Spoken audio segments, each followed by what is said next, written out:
Hello दोस्तों, कैसे हैं आप सब लोग। मशीन लर्निंग की प्लेलिस्ट में आगे बढ़ते हुए आज हम मल्टी कोलिनियरिटी का इम्प्लीमेंटेशन देखने जा रहे हैं। पिछली वीडियो में हमने देखा था मल्टी लीनियरिटी क्या होती है, मल्टी लीनियरिटी अकर कैसे होती है। ठीक है, हम थोड़ा सा इसका इंट्रोडक्शन देख लेते हैं कि मल्टी कोलिनियरिटी क्या होती है। अगर आप थोड़ा सा भूल गए हैं तो मैं आपको रिकॉल करवा देता हूँ। ये हमारी मल्टीपल लीनियर रिग्रेशन की इक्वेशन होती है।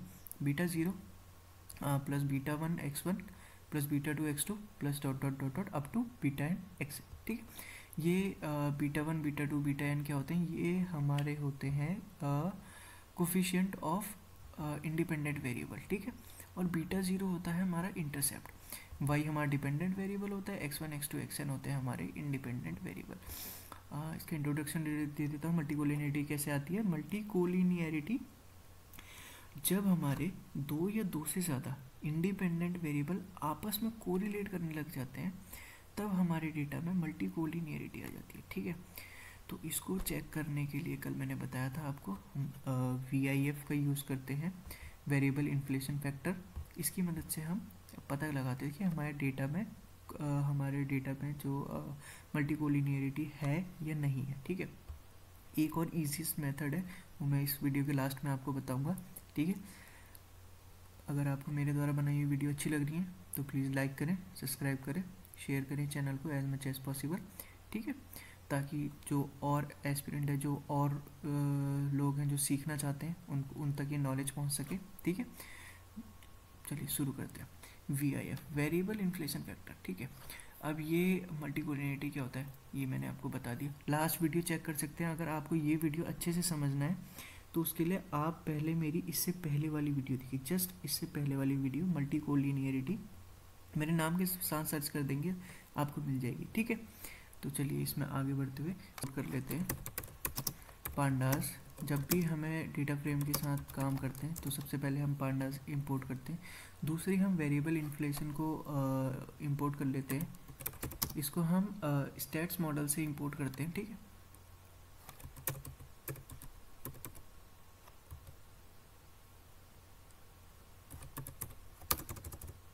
स्टैट मॉडल्स डॉट,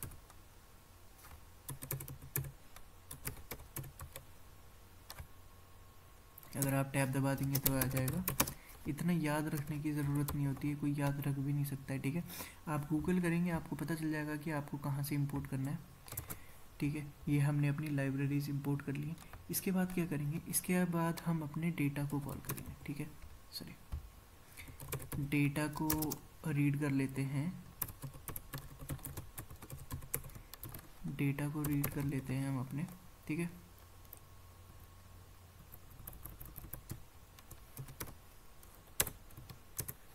डेटा की कुछ लाइंस देख लेते हैं, डेटा की कुछ रोज देख लेते हैं कि हमारा डेटा किस तरीके का दिखता है। ओह सॉरी, यहाँ पर लगाना भूल गया। ठीक है, हमारा डेटा कुछ इस तरीके का दिखता है। अब हम इस डेटा को, सबसे पहले तो हमें ये देखना है कि प्राइस जो है हमारा डिपेंडेंट वेरिएबल है और बाकी सारे हमारे इंडिपेंडेंट वेरिएबल है। ठीक है, अब कल की वीडियो आपने देखी होगी तो मैंने बताया था डिपेंडेंट वेरिएबल और इंडिपेंडेंट वेरिएबल को हमें अलग अलग करना पड़ता है। इंडिपेंडेंट वेरिएबल हमारे आते हैं एक्स के अंदर। ठीक है, तो हम डिपेंडेंट वेरिएबल को एक्स से निकाल देंगे, मतलब हमारे एक्स में जो है इंडिपेंडेंट वेरिएबल डाल देंगे। उसके लिए हम क्या करेंगे, डेटा डॉट ड्रॉप, प्राइस वाले कॉलम को सिंपली डिलीट कर देंगे। ठीक है, पहली एक्सेस से, और इसको डाल देंगे हम, इसको डाल देंगे हम इधर वाई में। ठीक है, अब हम एक बार चेक कर लेते हैं एक्स हमारा किस तरीके का दिखता है। इसमें देखिए प्राइस नहीं है, इसका मतलब ये हमारा टोटली इंडिपेंडेंट वेरिएबल है और ये हमारा डिपेंडेंट वेरिएबल है। अब हम क्या करेंगे, अब हम एक फंक्शन बनाएंगे जिसमें कि हम वैल्यू को बार बार नहीं डालेंगे, एक बार हम डाल देंगे, कॉल कर देंगे उस फंक्शन को, तो वो हमें सारी चीज़ें करके ऑटोमेटिकली दे देगा। ठीक है, एक फंक्शन बना देते हैं कैलकुलेट VIF नाम से। ये क्या करेगा, हमें VIF कैलकुलेट करके दे देगा। ठीक है, मतलब हमारे इंडिपेंडेंट वेरिएबल के बीच का कोरिलेशन जो है वो फाइंड करके दे देगा। ठीक है, इसके लिए हम क्या करते हैं, सबसे पहले हम एक एम्प्टी डेटा फ्रेम बना लेते हैं, ठीक है। एम्प्टी डेटा फ्रेम बना लेते हैं, ठीक है। ये हमने एम्प्टी डेटा फ्रेम बना दिया। इसके बाद हम कॉलम्स बना लेते हैं, ठीक है। एक वेरिएबल नाम का कॉलम बना लेते हैं जिसमें हमारे ये जो जितने भी क्या कहते हैं इनको, ये वेरिएबल्स हैं, ये सारे उस कॉलम में आ जाएंगे, ठीक है।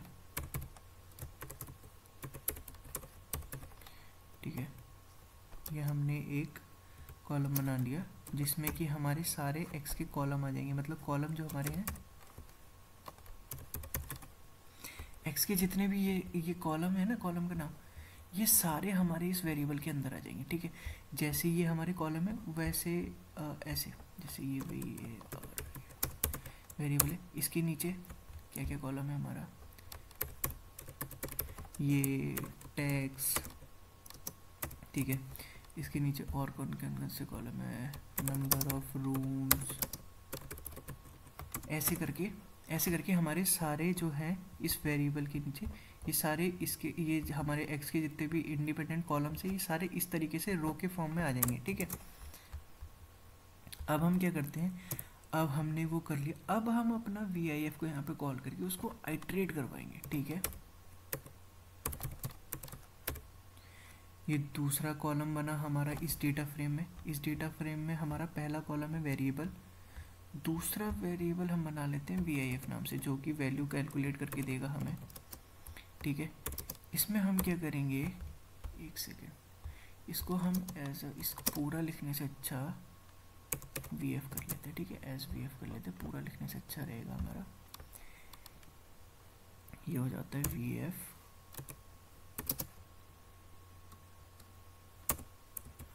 VF में हम डालेंगे x की वैल्यूज़, ठीक है। ये जो हमारे कॉलम की वैल्यूज़ है ना, इसको हम इसमें डालेंगे। ये जो हमारा ये जो हमारा ये फंक्शन है, इसके अंदर हम डालेंगे x की वैल्यूज़। मतलब इस पर्टिकुलर रो की वैल्यू, एक रो की वैल्यू हम एक बार में डालेंगे, इसीलिए हम यहाँ पर आइट्रेट कर रहे हैं, ठीक है। आई बार उसको चलाएंगे, फॉर आई इन रेंज कहाँ तक चलाएंगे, x डॉट शेप पर। ये क्या है, शेप 1 है हमारा, ये यहाँ तक, ठीक है, यहाँ तक आएगा x, क्योंकि ये तो हमारा y में चला गया ना। तो ये जो है ये वैल्यू एक बार में, मतलब कि ये 0 2 1 4 70 490 एक बार में जाएगी इस VF में, ठीक है। और वो कैलकुलेट होगी, ठीक है।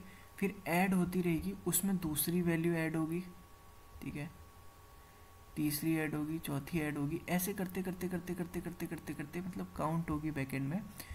और क्या होगा, ये जो वेरिएबल है, ठीक है, इसके सामने जो हमारा अभी मैंने बताया था ना वेरिएबल, और दूसरा कॉलम होगा हमारा VIF, ये जो हमने दूसरा कॉलम बनाया है, ठीक है।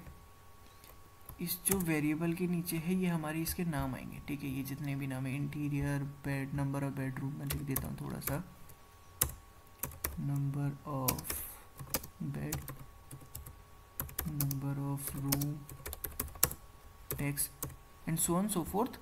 ये जितने भी हैं ये सब ऐसे करके आ जाएंगे। इसमें हम एक एक करके सारी वैल्यूज़ डालेंगे, ठीक है। वो काउंट होगी आप पूरी रोज़ के लिए, सारी रोज़ के लिए।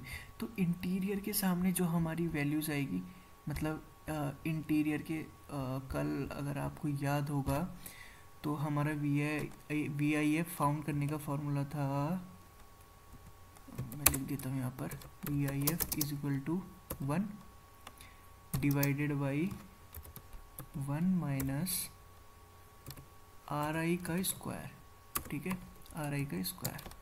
ये हमारा होता है इसका फंक्शन VIF कैलकुलेट करने का। और R स्क्वायर फाइंड करते हैं हम हर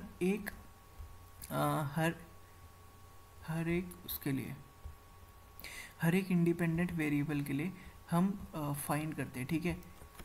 x1 ये हमारा इंडिपेंडेंट वेरिएबल पहला वाला, ये इंटीरियर के लिए, ठीक है।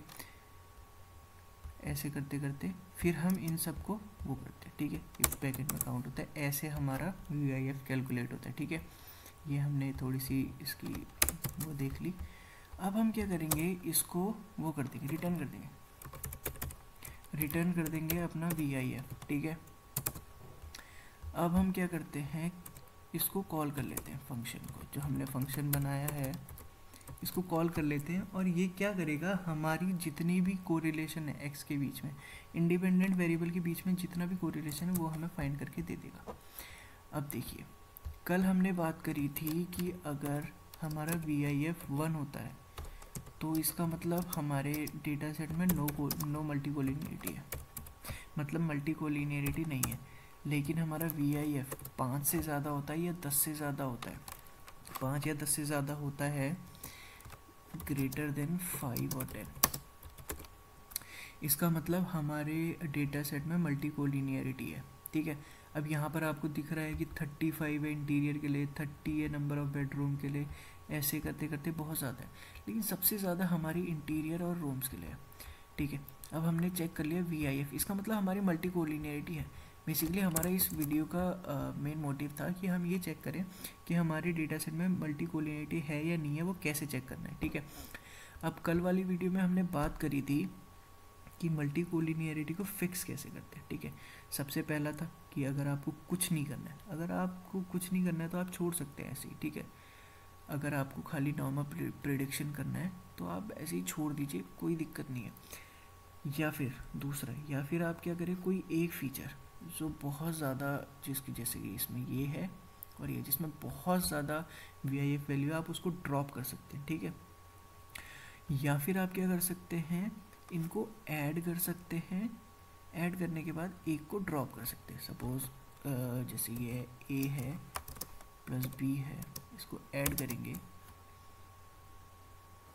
A is equal to, suppose A is equal to A plus B करा आपने, तो आप B को ड्रॉप कर दीजिए, ठीक है। या फिर A को ड्रॉप कर दीजिए, किसी एक वैल्यू को ड्रॉप कर दीजिए ताकि वापस से क्लासेस ना हो, इसीलिए। या आप ये भी कर सकते हैं, ठीक है। अब वो चीज़ आपके ऊपर डिपेंड करता है कि आप क्या करते हैं, ठीक है।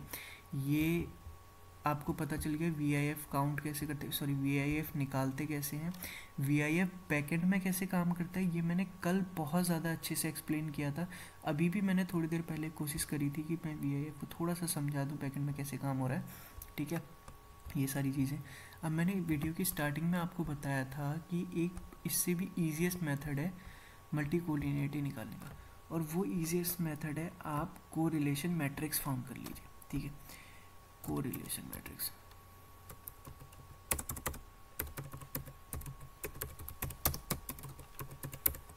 अब कोरिलेशन मैट्रिक्स कैसे फाइंड करते हैं, ठीक है। कोरिलेशन मैट्रिक्स फाइंड करने के लिए आपको कुछ नहीं करता, डेटा डॉट कॉर, बस आपको इतना कॉल करना होता है, ये आपकी कोरिलेशन मैट्रिक्स आ गई, ठीक है। लेकिन ये हर एक के लिए आई है, यहाँ पर तो आपको पूरी काउंट होके आई है ना, ये कितनी वो है। अब यहाँ पर कोरिलेशन से आपको पता चल जाएगा, जैसे ये इंटीरियर है, इंटीरियर के साथ तो इसकी ऑब्वियसली हाईएस्ट होगी इसकी कोरिलेशन। लेकिन इंटीरियर का यहाँ पर देखते हैं, ऐसे देख लेते हैं, इंटीरियर का नंबर ऑफ बेडरूम के साथ 73% की कोलिनियरिटी है, ठीक है, कोरिलेशन है। इंटीरियर का नंबर ऑफ बाथरूम के साथ 56% का। ऐसे ही आप चेक कर लेंगे कि किसके किसके साथ ज़्यादा है, उस हिसाब से आपको जो करना होगा, ऐड करना होगा, आप ऐड कर लेंगे। आपको ड्रॉप करनी होंगी वैल्यूज़, तो आप ड्रॉप कर लेंगे, ठीक है। अब मैं आपको बताता हूँ, यहाँ पे आप प्लॉट करके भी देख सकते हैं इसको, ठीक है। आप इसका हीट मैप भी बना सकते हैं, उससे ज़्यादा आपको अच्छे से देखने में इजी रहेगा, मतलब थोड़ा अच्छा लगेगा। तो उसके लिए हम क्या करते हैं, इंपोर्ट करते हैं सीबॉर्न को, ठीक है, और इंपोर्ट करते हैं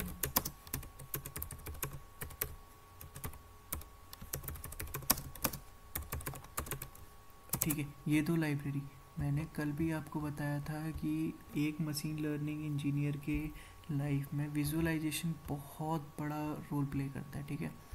तो आपको विजुअलाइजेशन आना इम्पॉर्टेंट है, मस्ट है, ठीक है। इतना कुछ हार्ड नहीं है, मैं बहुत जल्द विजुअलाइजेशन पे कि कैसे विजुअलाइजेशन करते हैं, क्या क्या टेक्निक्स होती है, मतलब कैसे काम करता है, ठीक है, वो सारी चीज़ें मैं बहुत जल्दी लाने वाला हूँ। ठीक है, चलो वो सब चीज़ें छोड़ते हैं।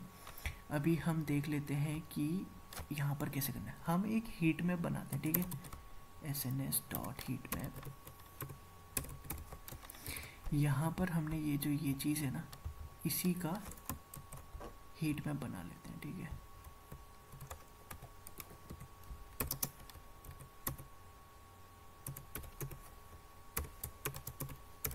अब आप ये पूछेंगे ए नोट क्या है? ए नोट है ये हमारा एनोटेशन।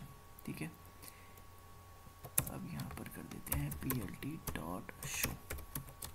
ठीक है, यहाँ पर अभी बताता हूँ, ये जो ये हमारी आपको वैल्यूज़ दिख रही हैं, ये 17.3, अगर मैं इसको फॉल्स कर देता हूँ तो ये वैल्यूज़ नहीं दिखेंगे आपको।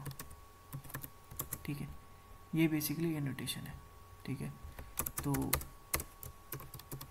अब ऐसे तो आप समझ नहीं पा रहे हैं ना कि क्या चीज़ कितना को रिलेट कर रहा है, तो इसीलिए हमने एनोटेशन को ट्रू रखा है, ताकि आपको पता चल जाए कि कौन सा किसके साथ कितना कोरिलेशन कर रहा है, कोरिलेट कर रहा है। ठीक है, इंटीरियर का नंबर ऑफ बेडरूम के साथ 73% का। तो इससे आपको पता चल गया कि अब आपको अपने डेटा सेट में मल्टी कोलिनियरिटी कैसे देखनी है। ठीक है, बाकी ये था आज का हमारा टॉपिक, मल्टी कोलिनियरिटी का हमने। Thank you so much.